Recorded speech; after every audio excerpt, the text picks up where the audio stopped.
Okay, so good morning. We came out here in the garden this morning, and I didn't notice this yesterday when I was bragging on my acorn squash, but look what I found this morning when I came out.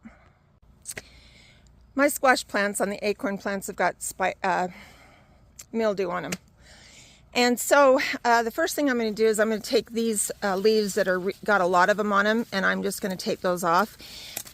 Make sure that you do not put those leaves in your compost. They will continue to... mildew is a fungus, and it spreads like crazy. See how I didn't even see it yesterday, and it's already just going everywhere. See how it starts out looking like this. And so I've gone ahead and I've taken off the ones that had a lot of the mildew on them.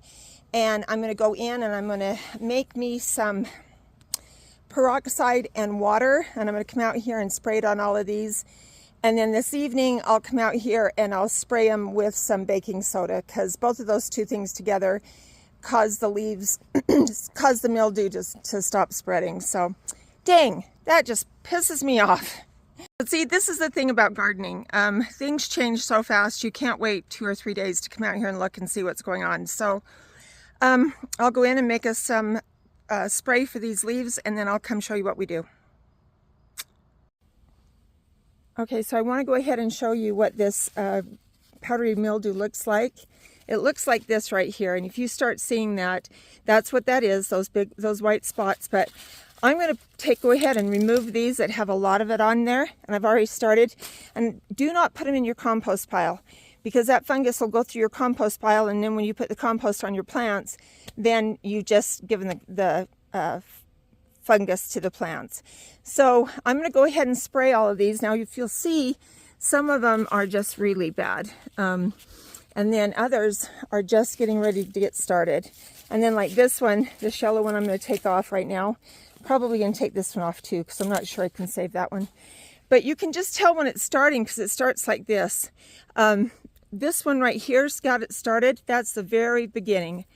And what I'm going to do, I went ahead and I mixed some neem oil in my sprayer, and it's 2 tablespoons per gallon. And you've got to keep shaking it up the whole time that you're doing it. And then I'm just going to, it's under pressure, maybe, if I can get that undone. Whoops. There we go. I guess I always did it. But anyway, go ahead and get it under pressure. Lock it up. And then just start spraying leaves. And just get the tops of them really good. And then get the bottoms of them too, because the fungus lives on both parts of the leaf. And you're just going to keep doing that until you've got all of the leaves covered. And then I'm going to go back and get all the backs of them. But I wanted to show you also that I've started, see those little acorns? And I'm going to go ahead and move this one up. That wasn't very good. Break that right off. Anyway, I'm going to go ahead and move this one, and so it's growing up the trellis. And see, some of these I've moved. You really have to keep on them. But see, we've got some acorn squash that are growing really, really well. These are the ones I think I showed you the other day. Now I'll go ahead. Man, that kind of looks like Cinderella's carriage right there, doesn't it? But anyway, I'm going to go ahead and put some of the little hammocks on those acorns. See how good they're growing? And yeah, and then I've got this one, that great big one, and it is so big, guys, that it just keeps pulling this trellis over. But yeah, we've got spaghetti squash growing. So anyway, I'll get back to you in just a minute. But see, it's even come over here on this plant.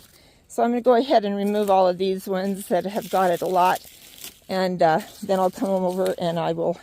See, this is how it kills the leaf, just like that. Dang it. I just hate it when something happens like this. It's just so irritating, especially when the garden is growing really well.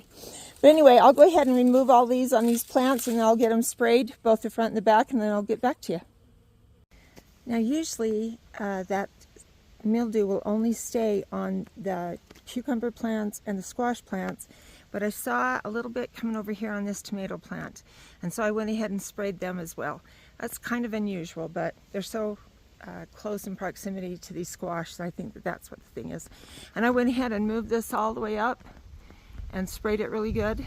And unfortunately over here I found out that it's just decimating these plants down here. So I went ahead and I've got to pull this one off.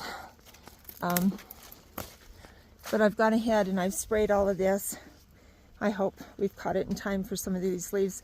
And then this trellis is just way too small, because I told you last time I only put one of those cattle panels here because I ran out of T-posts and I didn't want to run to Roosevelt and get some more.